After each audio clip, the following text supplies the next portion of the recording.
Olá, tudo bem com você? Hoje nós estamos aqui entre amigos para discutir um tema muito importante e que tem seduzido muitas pessoas pela sutileza, talvez, com que esse tema é abordado, que é a questão do marxismo cultural e seus desdobramentos.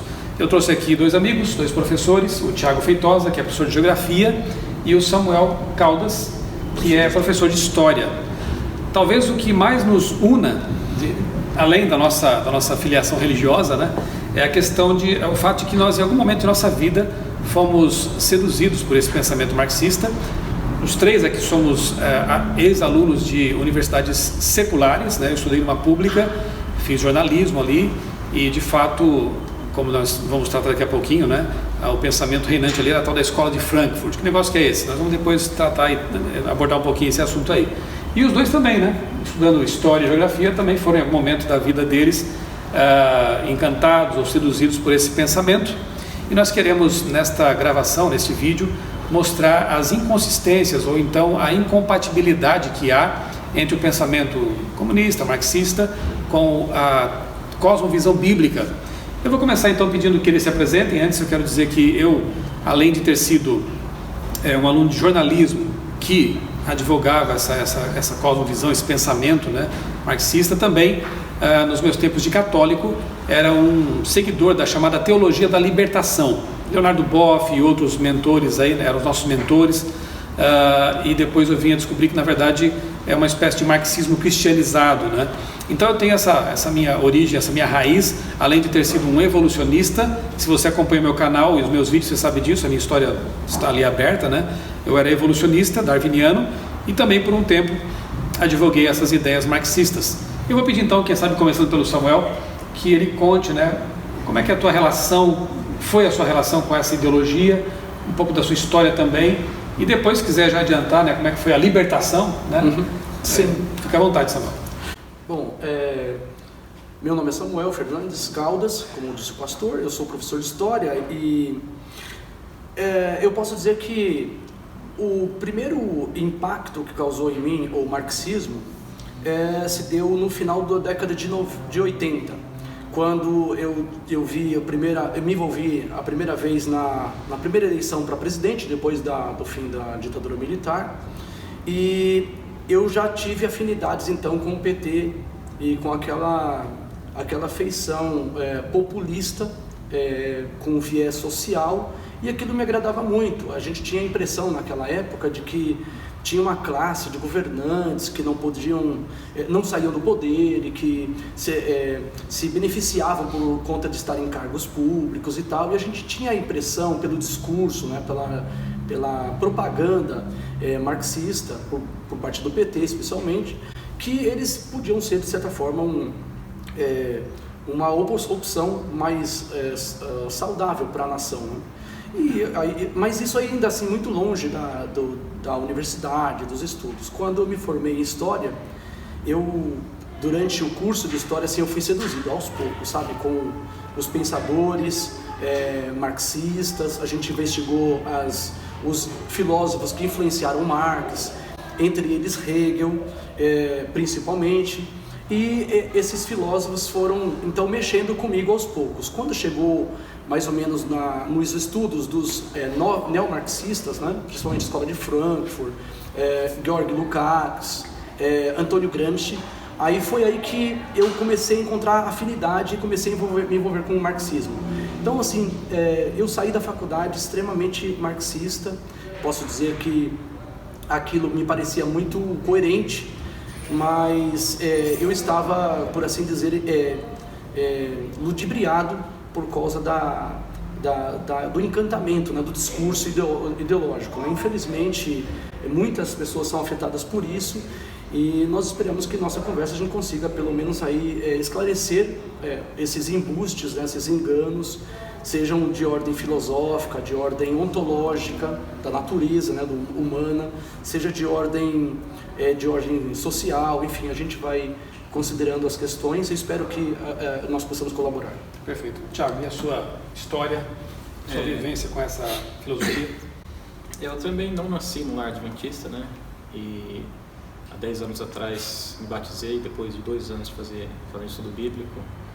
E eu lembro bem que, graças a Deus, eu me batizei antes da faculdade, né? Porque é um ataque assim, a palavra ataque pode ser forte, mas acaba sendo um ataque de desconstrucionismo da ideia tradicional cristã, muito forte, que é feito na universidade, infelizmente.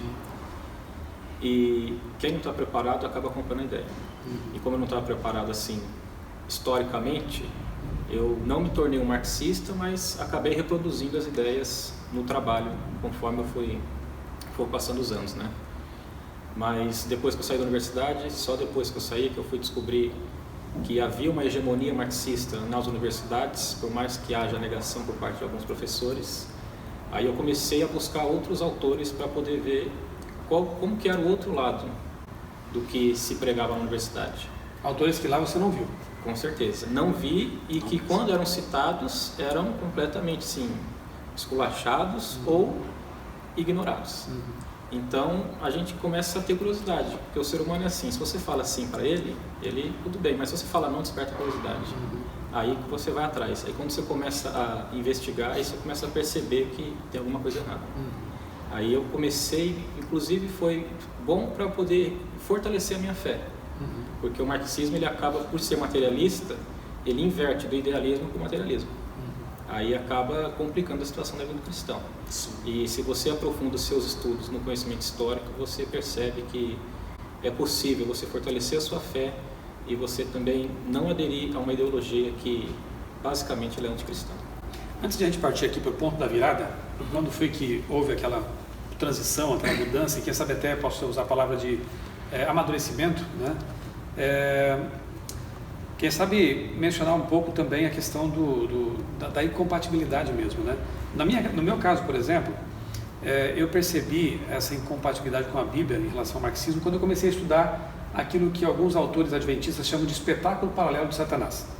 No século XIX, Deus desperta um movimento, né, chamado de movimento adventista, depois vem a ser adventista do sétimo dia, com um propósito muito claro de restaurar no mundo algumas verdades que a reforma protestante do século XVI não tinha ainda trazido à tona, como a questão do estado do ser humano na morte, o santuário celestial, né, uma grande verdade que foi redescoberta ali, e, obviamente, o criacionismo, com o sábado, né, o sábado do quarto mandamento da lei de Deus.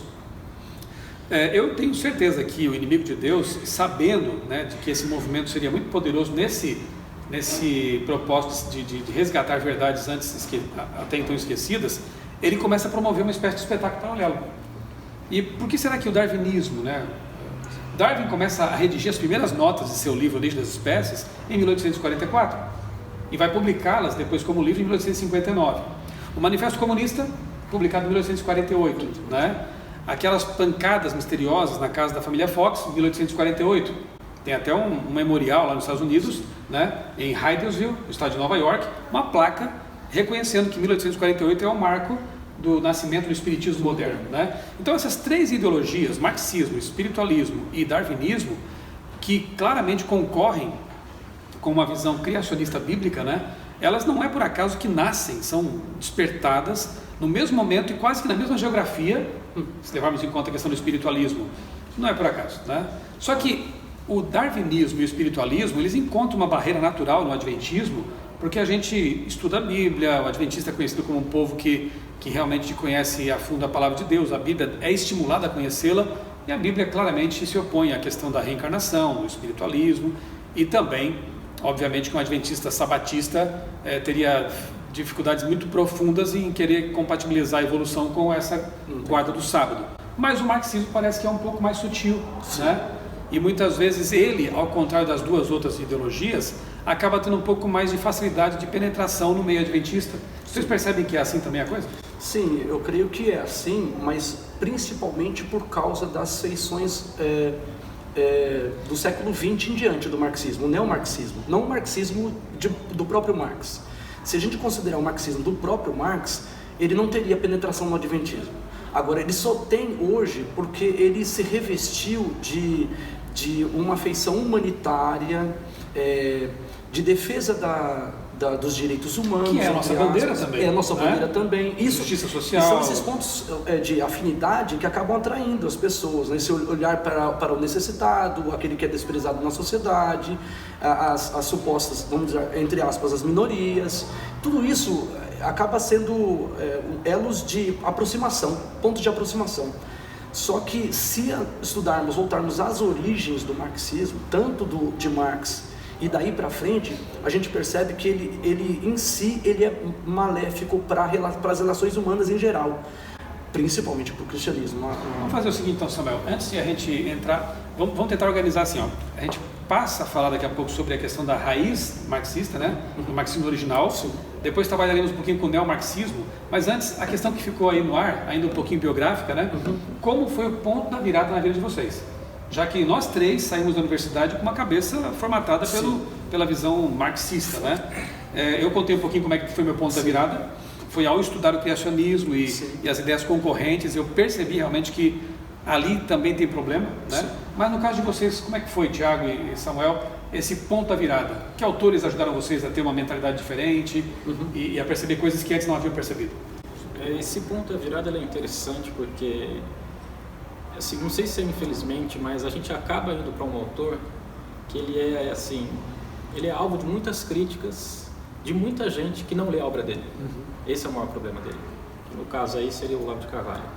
Mas não ficando só nele, abrindo a gama de autores, você percebe que há muitos críticos do marxismo, inclusive ex-autores, ex-marxistas, como Antônio Paim, que eles abrem a mente da gente para enxergar o marxismo como ele é de fato e como ele se transformou no decorrer dos anos, de acordo com as conveniências do momento revolucionário. Então, quando eu comecei a ler esses autores, aí é que foi o ponto da virada. Eu lembro até que eu estava até ensinando luta de classes na escola para as crianças. Quando eu percebi isso daí, eu falei, tem alguma coisa errada. O material da escola era todo voltado para luta de classes. Quando eu percebi que eu estava fazendo isso, eu falei, eu preciso ler outras coisas para dar uma equilibrada nisso daqui. Aí é que eu comecei a ler outros autores e houve esse ponto da virada para poder equilibrar a balança da consciência. São leituras, né? Eu até pedi aqui para os meus amigos, depois a gente vai apresentando aqui, mas eu pedi assim, vamos fazer um desafio nosso aqui, né? Cada um escolhe 3 obras apenas, porque eles têm um monte de livros que eles poderiam indicar aqui, né? E cada um de nós já leu muita coisa sobre esse assunto, mas eu pedi assim, os 3 mais interessantes, assim, obras seminais, quem sabe, ou até para quem está nos assistindo, quem sabe começar, né, essa empreitada, essa aventura aí de conhecimento, né? Por umas obras assim, quem sabe que pudesse dar um norte para você, né? Depois a gente vai mostrando aqui, na medida que for avançando. Você falou de Olavo de Carvalho, né? Sim.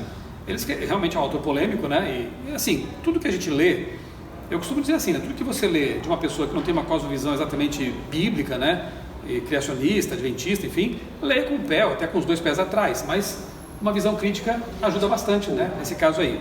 Do Olavo, talvez aquele livro, Tudo que você precisa saber para não ser um idiota, né? O mínimo. O mínimo. Não deixa de ser tudo. Mas o mínimo que você precisa saber, vou colocar a capa aqui, né? Para não ser um idiota, eu acho que dá um apanhado geral, né? Da visão dele em várias áreas. São artigos colecionados ali, coletados, uma coletânea, que talvez seja uma obra interessante para começar a conhecer alguma coisa a respeito desse autor aí. Mas tem outras coisas aqui, depois a gente vai mostrar para vocês também, tá bem? No caso do Tiago, o ponto da virada foi estudar autores diferentes, ex-marxistas, né? Sim. E que propunham uma outra visão de mundo. No teu caso, Samuel? No meu caso, foi justamente esse livro que o pastor acabou de falar, o mínimo que você precisa saber para não ser idiota. Quando eu peguei esse livro em mãos e eu estudei, eu não me lembro como se fosse hoje, foi no dia 9 de maio de 2014. No dia 10 de junho de 2014, julho de 2014, 2 meses depois, em um dia, eu tinha concluído o livro de 612 páginas. O livro é extraordinário, eu recomendo fortemente. Mas outros autores, eu pensei assim, quem sabe esse autor, pode ser que ele esteja, quem sabe, pensando de uma forma errada, ou será que ele não é criticado? Será que outros grandes autores falam sobre isso? Então aí ele me indicou um livro, né? Nos livros dele, nos vídeos, ele indica vários autores. Um deles, dos mais fantásticos que eu já pus a mão, que eu já li, foi o José Ortega y Gasset, Rebelião das Massas. E justamente Gasset, ele vive justamente naquele momento da Primeira e Segunda Guerra Mundial, e ele vê os movimentos de massas crescendo. E aí o que acontece? Ele explica esse fenômeno e ele diz que o homem massa é aquele que não pensa individualmente, ele pensa coletivamente. Então ele está criticando o coletivismo com um outro termo, que é o das massas. E ele mostra os fundamentos filosóficos equivocados do marxismo. Embora ele não esteja falando diretamente do marxismo, ele está falando do coletivismo da época. E o marxismo ele é refutado assim, indiretamente, vamos dizer assim, né? Ele não está considerando o marxismo em si, mas o coletivismo da época. Então foi fantástico. Então foi um ponto de virada. O Olavo, José Ortega y Gasset, isso foi definitivo para mim. Então daí em diante a gente veio lendo outros autores, como o Tiago disse, que a universidade não considera, principalmente humanas, né? Eles são extremamente marxistas ou neomarxistas, eles não consideram os autores que nós tivemos acesso por outros meios. Muito bem. Vamos então para aqueles 2 tópicos, né? O primeiro, vamos falar um pouquinho sobre a questão do marxismo como ideia inicial, lá com Marx mesmo, né? Raiz, né? E depois passar para o neomarxismo, né? O que vocês podem dizer a respeito das ideias iniciais de Marx e que não estariam mesmo de acordo com a visão cristã da realidade? Assim, o Marx ele viveu na época da Revolução Industrial, né? Então a gente já sabe que o contexto que ele vivia era da Revolução Industrial, apesar de já ter se iniciado um pouquinho antes dele. E ele tem como pano de fundo a situação dos trabalhadores nas indústrias. E naquele momento já estavam surgindo sindicatos, movimentos de trabalhadores para poder analisar a situação dos trabalhadores e fazer algumas reivindicações a respeito da situação deles nas fábricas, né? Só que o problema é que ele acabou criando assim um determinismo de interpretação da sociedade como se fosse a classe de opressores e oprimidos. Ele acabou considerando somente a visão econômica, a interpretação econômica da sociedade como se fosse toda a história da humanidade. Eu penso que isso aí é um equívoco, porque ele não pode pegar uma questão de momento para poder abranger toda a história da humanidade. Então eu vejo que isso daí acabou... tomar parte pelo todo, né? Exatamente, acabou entrando nessa questão que o Samuel falou. Você transformou indivíduos em massas e o tiro acabou saindo pela culatra, porque no fundo nunca aconteceu essa revolução dos proletários como ele havia dito no Manifesto do Partido Comunista. Interessante é que eu pude perceber também em alguns livros, né? Até é bom mencionar isso, por exemplo, o José Oswaldo de Meira Pena, né? Na obra Polemos, um autor ex-professor da UNB, ele reconhece que, ele afirma nesse livro, citando inclusive o próprio Marx, que os fundamentos teóricos do marxismo estão, pasmem, no livro Origem das Espécies, de Charles Darwin, né? E aqui nesse livro, vamos começar aqui já a citar alguns, né? Eu recomendo esse aqui, Marxismo Desmascarado, de Ludwig von Mises, faz uma análise do ponto de vista mais econômico, né? Mas tem uma citação aqui, entre outros, que eu achei bem interessante. Ele fala assim, ó, precisamos voltar ao pensamento de sua época. Era o tempo de Origem das Espécies, 1859, de Charles Darwin. A moda intelectual daquele momento era enxergar o homem simplesmente como um membro da classe zoológica dos mamíferos que agia com base nos instintos. Então veja, tanto Marx quanto Darwin e outros autores que têm uma visão naturalista enxergam o ser humano como apenas um animal racional. E aí nós vemos ideias hoje que estão aí sendo repercutidas, como por exemplo, por que não abortar por qualquer motivo se o ser humano é apenas um feto, é apenas um amontoado de células, não é? Essa visão naturalista ela acaba permeando e contaminando outras áreas também, não é? Eu diria que esse livro aqui é um livro interessante para uma análise assim bem técnica, né? Por parte de um autor que é contemporâneo, inclusive, né? De algumas ideias que dominaram o planeta aí, né? E essa ligação entre darwinismo e marxismo é muito, muito clara. Tem uma outra biografia de Paul Johnson, Darwin, em que ele diz também que outros comunistas acabaram se apropriando dessa ideia de luta de classes, né? E dizendo que isso vem da natureza. Lá existe a luta, né? Pela sobrevivência e tal, e acabam transpondo isso de alguma forma para a visão marxista também da realidade. Samuel, o que mais que você tem aí para mostrar para a gente de livros, né? E como é que você vê também essa ideia do marxismo inicial em relação ao cristianismo? Eu acho importante destacar a herança que Marx teve, né? Ele herdou por assim dizer, de Hegel, um ensino. Hegel foi de certa forma um apologeta do poder criador do mal. Ele defendia o poder criador do mal. Ele dizia que quando há uma tese, uma antítese, do conflito, a síntese tenta superar a tese e a antítese. Portanto, o conflito ele não é o mal não é de todo dispensável, ele é importante para produzir a história. Então ele dizia que a história acontecia com tese, antítese e síntese. Do caos, né? E aí essa ideia, só que essa ideia só ficou na filosofia.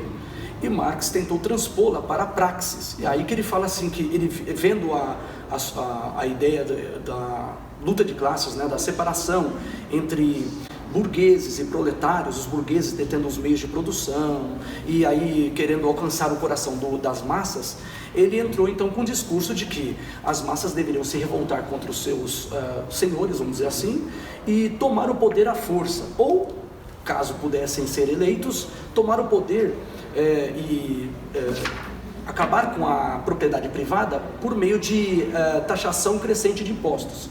Então, o aumento de impostos crescente quando um proletário tomasse o poder pelos votos, né, pelo sufrágio.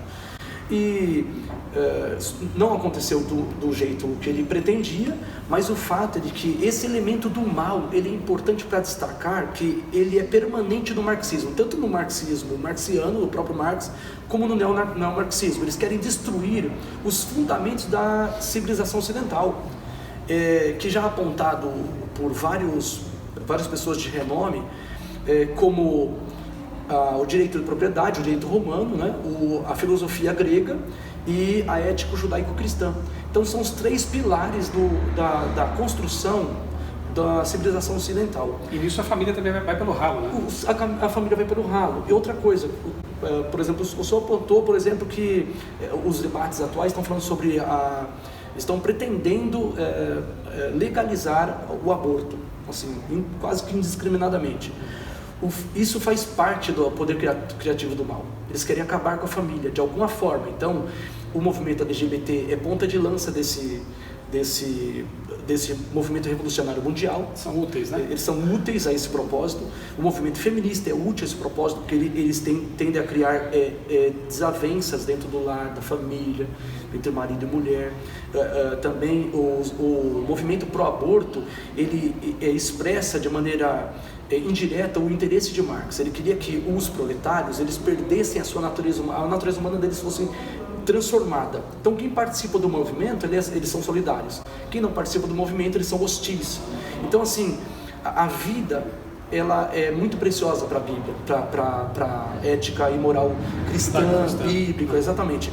Então, legitimar o aborto seria mais um passo em desconstruir os pontos morais, né? Os eixos morais que nós temos, a ética, os valores cristãos. Então isso só vem corroborar com o poder criativo do mal. Então eles querem acabar com essas três fundações, né? O direito romano, direito de propriedade, né? Você receber a herança dos seus pais, seus avós. Querem acabar com a busca filosófica pelo crescimento do homem. O filósofo grego, ele não queria só conhecer o real, né, tudo que havia em torno dele, mas ele queria se tornar virtuoso. E isso também está sendo jogado por terra, nós vemos isso nas universidades. E a ética cristã, e aí nos toca especialmente nisso. Sim. Quando você fala em virtuosismo, me vem à mente também a palavra do conservadorismo, né, que algumas pessoas entendem mal. E tem alguns autores aí agora que estão sendo descobertos, que bom, né? Um deles, por exemplo, é o próprio Theodor Dalrymple. Aliás, eu trouxe aqui um dele que fala sobre justamente o comunismo, né? Viagens aos confins do comunismo. Ele fala muito sobre essa questão da desconstrução da sociedade, dos valores judaico-cristãos, né? E tem também o Roger Scruton, né? Que fala sobre a questão do conservadorismo, né? O que a gente poderia falar um pouquinho também sobre essa questão, já que tocamos esse ponto, para a gente não esquecer, né? Sim. O que é e por que ele está mais de acordo com a visão judaico-cristã? É interessante que, independente de bandeira religiosa que a pessoa possa levantar, é possível totalmente ela ser conservadora. Até tem aqui, esse livro aqui, O Tolo e Seu Inimigo, do Jeffrey Nyquist, especialista em geopolítica, onde ele traça um panorama da sociedade atual no mundo e ele mostra exatamente quais são os reflexos dessas transformações que acontecem na sociedade no mundo inteiro por causa da revolução,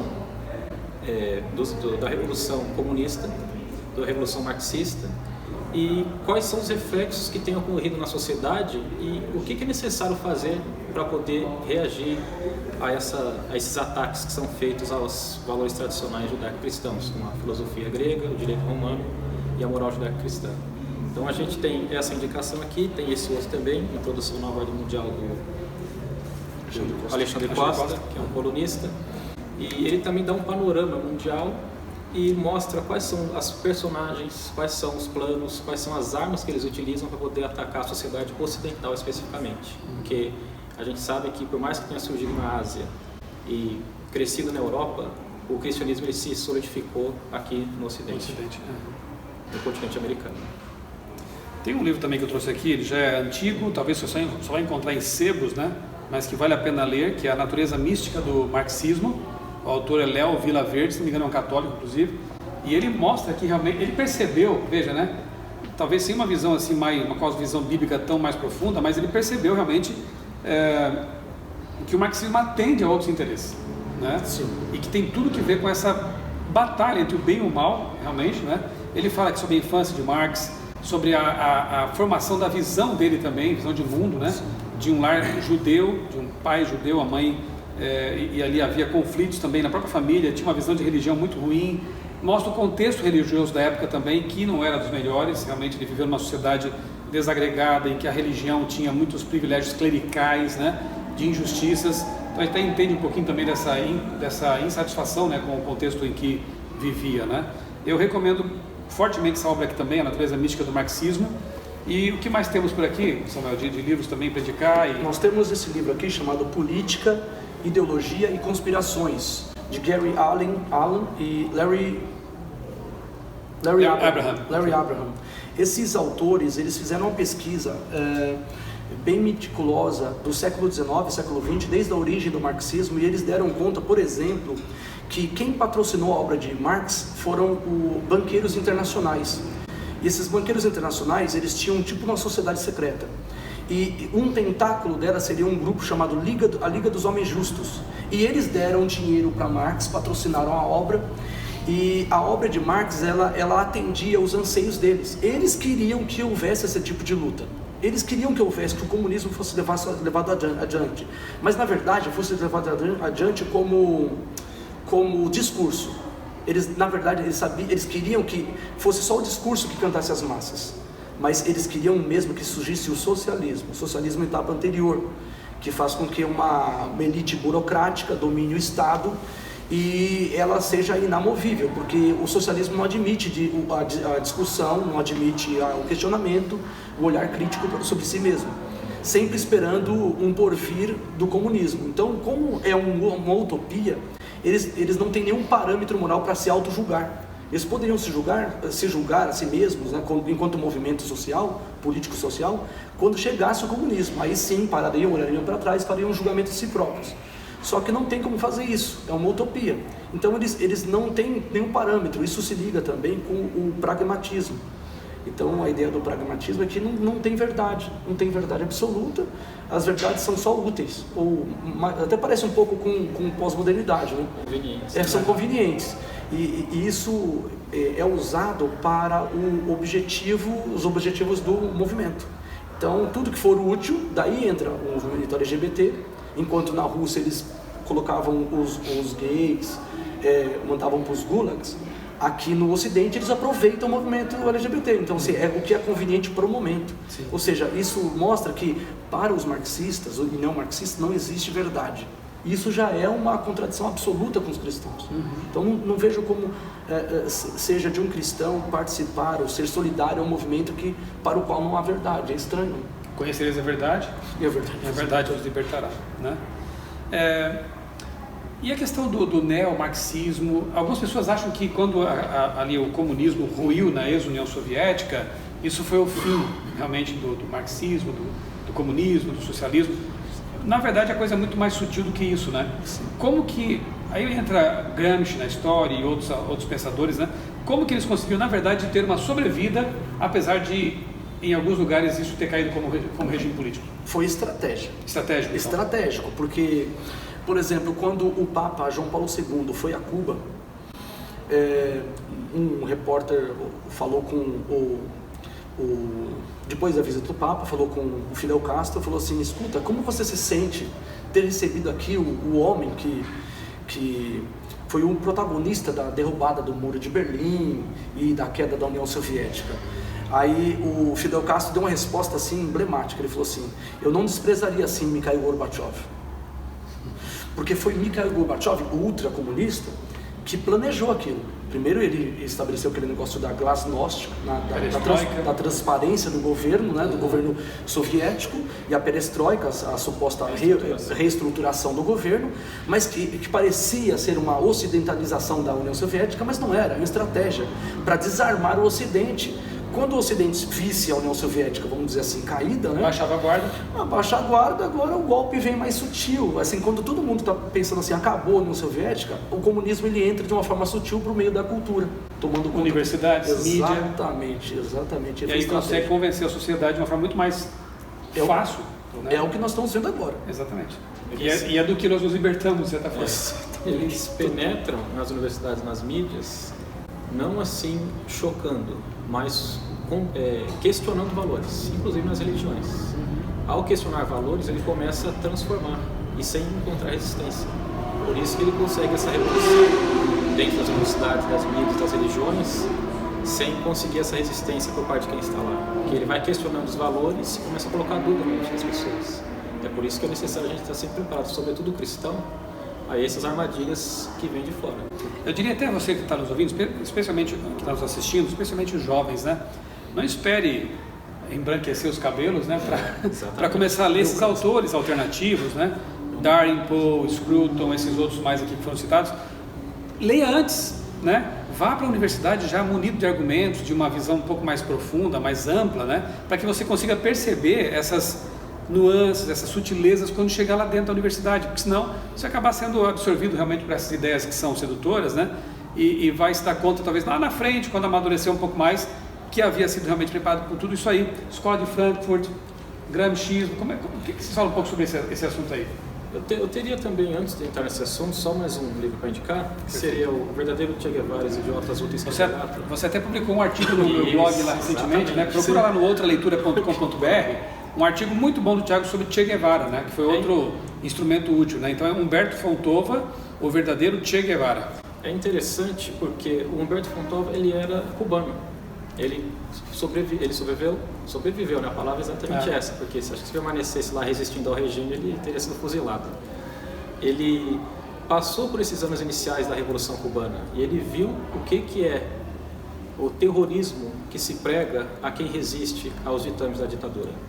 E ele mostra, até citando outras biografias do Che Guevara dentro desse livro, como que os marxistas veem o Che Guevara, pregam a imagem dele, e como que é o Che Guevara na realidade. Inclusive, no DVD do livro que vem junto com o livro, ele mostrando testemunho de homens que combateram junto com o Che Guevara, mostrando que a realidade do Che não era bem aquilo que a mídia prega. Então é bom ouvir testemunhos de quem viveu, porque às vezes os marxistas podem falar assim, mas o autor está apenas criticando, ele não viveu no país comunista, mas esse viveu na pele. E ele sabe muito bem o que é. Já que você está indicando pessoas que viveram, eu vou indicar mais um livro então, não trouxe aqui, mas esse é da CPB, Casa Publicadora Brasileira. O livro é Ainda que Caiam os Céus, do pastor Mikhail Kulakov. O pastor Mikhail viveu realmente na época da ditadura comunista na Rússia, na ex-União Soviética, né? E veja, 3 gerações de pastores, o avô dele tinha sido preso, o pai tinha sido preso e ele também foi preso, mandado para a Sibéria. Quais eram as acusações contra ele? Reuniões antissoviéticas. E que reuniões eram essas? Culto religioso. Então, o julgamento era sumário, a prisão era sem direito à defesa e a pessoa simplesmente era mandada para o exílio, né? Lá para a Sibéria, e alguns até morriam lá mesmo, sem ter a chance de voltar para casa, para a família, porque estavam realizando reuniões cristãs, culto religioso, apenas isso. Então, é outro personagem que viveu dentro do regime e que conta como era a situação lá. Ainda que caiu os céus, Mikhail Kulakov, da CPB. Sobre a escola de Frankfurt, o fundador era filho de um industrial. Então, na verdade, ele usou o dinheiro do pai dele para promover as ideias comunistas, para justamente destruir o dinheiro do pai dele. Quer dizer, uma coisa contraditória, mas assim, Erich Fromm e vários outros, né, Theodor Adorno e vários outros, né, Marcuse, Herbert Marcuse, esses homens se juntaram para fazer uma revisão do marxismo. Nessa revisão do marxismo, eles promoveram o marxismo, mas de uma maneira mais, vamos dizer, intelectual, culta, trabalharam na área da cultura justamente para corromper, para destruir ou desconstruir, usando a linguagem da universidade, desconstruir os valores cristãos. De todos eles, talvez o que se destaque mais seja Herbert Marcuse, que teve um maior efeito sobre o Ocidente, né? Estados Unidos, Eros e Civilização, exatamente. E agora, de outro lado também, é preciso lembrar que, fora eles, tinha também um italiano que havia passado alguns anos na União Soviética, no período ainda de Lenin, chamado Antonio Gramsci. E ele voltou da União Soviética para a Itália, e ele foi fundador do Partido Comunista Italiano. E ele também viu que aquele método da luta de classes não daria certo. Por quê? A Primeira Guerra Mundial foi uma tremenda derrota para o marxismo. Porque as populações trabalhadoras pegaram em armas para defender o país, a pátria e, de certa forma, os interesses também das indústrias dos seus respectivos países. Então ele pensou assim, isso foi uma derrota, porque como assim, trabalhadores pegando em armas para matar trabalhadores de outras nações? Então eles falaram assim, o pensamento da escola de Frankfurt, Antônio Gramsci, era quem foi que os alienou do seu papel histórico, da sua função histórica como classe proletária? Então eles começaram a repensar Marx e propuseram o seguinte: o problema não está na infraestrutura, está na superestrutura cultural. Então a gente tem que atacar a cultura. Se a gente atacar a cultura, então sem arma nenhuma, atacando a cultura, a gente consegue aquilo que Marx não conseguiu no seu projeto de luta armada, no proletariado. Então de lá para cá nós estamos vendo o marxismo progredindo, mas como nós dissemos desde o começo, de maneira sutil, ardilosa, subreptícia, como diz o português, né? Assim, por debaixo dos panos. Quase que imperceptível. Exatamente. E quando a gente vai perceber, a gente já está tomado por aquela ideia. E como o Gramsci falava, ele falava que isso era como se fosse um imperativo categórico. Quer dizer, os comunistas iam tomando os cargos públicos, ocupando o aparato do Estado, e aos poucos, de dentro do Estado, eles iam modelando o Estado para um Estado socialista. É o que está acontecendo com o Brasil agora. E eles iam tomando o jornalismo, os meios de divulgação de notícia, e tomando também a produção de conhecimento da universidade. Então, quando menos se esperasse, todos os cidadãos do mundo seriam socialistas sem saber. Esse é o problema. Vamos para algo mais prático agora. Vocês estão dizendo aqui que pela força não funcionou, né? A coisa então se tornou um pouco mais subreptícia, né? Mais sutil. Por meio da mídia, por meio das escolas, das universidades, não é? Loteando jornalismo, né? Na prática, o que no nosso dia hoje, no nosso tempo agora, a gente tem percebido que realmente prova, evidencia que deu certo esse esquema de divulgação mais sutil? O que vocês percebem? Pode apontar assim na prática, olha, isso aqui é resquício daquilo, isso aqui é resultado disso, enfim. Eu penso que um dos exemplos mais claros é a inversão de valores, inclusive dentro das famílias. Quando você começa a pregar que o pai e a mãe não têm mais poder sobre o filho, o Estado é que vai cuidar da criança, aí você percebe uma visão ultramaterialista da coisa e destituindo o ser humano daquilo que mais dá segurança, que é a família. Então esse é um dos exemplos que a gente vê, inversão de valores na família, mas em todos os outros setores da sociedade. A gente consegue perceber. As ideologias do momento entram nesse pacote, né? Inclusive a gente citou aqui que está sendo discutido no Supremo a questão do aborto, legalização do aborto. Por qualquer motivo. É interessante que a mesma mídia que promove essa pauta é a mesma mídia que defende a preservação dos filhotes de tartaruga marinha. Não, isso é um crime inafiançável. Então, assim, matar um animal é uma coisa. Alguns tipos de animais estão em extinção, mas matar uma vida de um bebê, não. Isso é legítimo. O feto humano é uma vontade de céu. Isso é legítimo. Então, assim, a gente percebe aí a incoerência total, mas existe um eixo que o norteia, é o poder criativo do mal. É assim, eles estão provocando a sociedade cada vez mais e a sociedade está se adaptando. O Olavo de Carvalho fala que existe um fenômeno chamado dissonância cognitiva. Foi lá que eu vi no livro dele, que é justamente quando você é pressionado a tomar uma decisão, você acaba, sob dois caminhos, você acaba sendo pressionado a tomar aquele que se ajusta com a sociedade. E a primeira dissonância cognitiva, ela é grave, ela opera traumas. mas as outras são suaves. Então, com estímulo bem menor, estímulo e resposta, você acaba acomodando as massas num tipo de engenharia social. Tem o fenômeno janela de Overton também, que explica isso aí. Samuel, a gente tem que caminhar para o fim, né? É uma pena, porque a conversa vai longe, vocês têm muito material para partilhar. Acompanhe assim, as produções deles aí no canal também, né? Eu tenho encomendado de vez em quando alguns artigos. Fiz uma entrevista com o Samuel também, está lá no criacionismo.com.br, na seção de entrevistas, muito bom, sobre marxismo cultural. É bom a gente estar assim, mais inteirado dessas questões, como eu disse, porque elas são sutis, não é? Antes de a gente concluir aqui, eu quero fazer um fechamento, Samuel. Você tem mais algum livro aí que você quer recomendar? Eu gostaria de recomendar... Os 3 que eu pedi para cada um escolher? Sim, eu gostaria de recomendar esse aqui, Invasão Vertical dos Bárbaros, do Mário Ferreira dos Santos, um filósofo falecido em 1968, mas extraordinário, filósofo extraordinário, não porque eu estou falando que eu conheci ele há pouco tempo, né, os livros dele, mas por aqueles que já estudaram profundamente o Mário Ferreira dos Santos, como um ícone da filosofia brasileira, certamente um dos maiores filósofos da história da filosofia. E ele indica aí a derrocada dos valores cristãos, a destruição da cultura ocidental, justamente antes de 1968, que foi o movimento de contracultura. Então, antes disso, ele já apontava os problemas. Então, eu recomendo muito assim, fortemente, porque a linguagem é fácil, acessível, apesar dele ter uma abordagem profunda do tema, com bastante coerência. Contracultura, né? Hoje, contracultural é ser o quê? Defensor do casamento heteromonogâmico, né? Dos valores cristãos, enfim, tá ficando assim, né? Mas olha, eu queria concluir mencionando que Apocalipse 14, 6, 7 ali e seguintes, eles constituem praticamente o mote, né? O âmago do evangelismo adventista, que ele fala de um movimento, o anjo ali representa um movimento, que deve proclamar a mensagem de que há um juízo se processando no céu, e de que nós temos que pregar a respeito do Criador dos céus, da terra, do mar, das fontes das águas. Portanto, é a mensagem criacionista.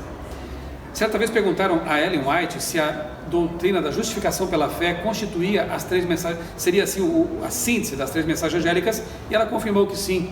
E se nós fôssemos sintetizar a justificação pela fé, talvez extraíssemos uma palavra: dependência.